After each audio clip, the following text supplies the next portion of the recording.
Hey, this is Mike with Family Handyman, and I have been using this Flex circular saw for the last 6 months, and I want to tell you why I love it. So this is a seriously good saw if you're not already bought into one of the major battery brands.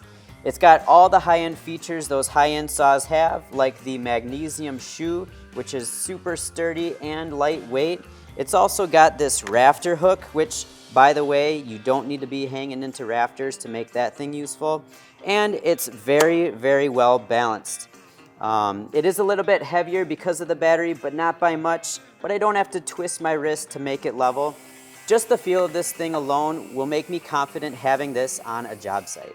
So a few of the features that I really like are, first, this bevel adjustment set screw. Now you always want to make sure your blade is 90 degrees to the shoe. Sometimes it gets a little bit off. Having that adjustment screw will make sure it's always true.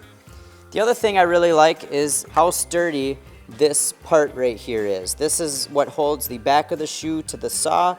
If you drop your saw or somehow the shoe gets misaligned, it's hard to cut straight. But with this being as sturdy as it is, that's less likely to happen than you normally would. And I really like having the blade tool right on board, so that way I can make quick blade changes whenever I need to. So with this particular kit, you get the bare tool here, you get a 8 amp hour battery, a quick charger, and this really nice bag. In the bag also comes a dust port that you can attach to the saw if you need something like that. So if you're looking for a high quality battery operated circular saw, this Flex 24 volt circular saw is Family Handyman approved. To see more products that we've tested and approved, head to familyhandyman.com.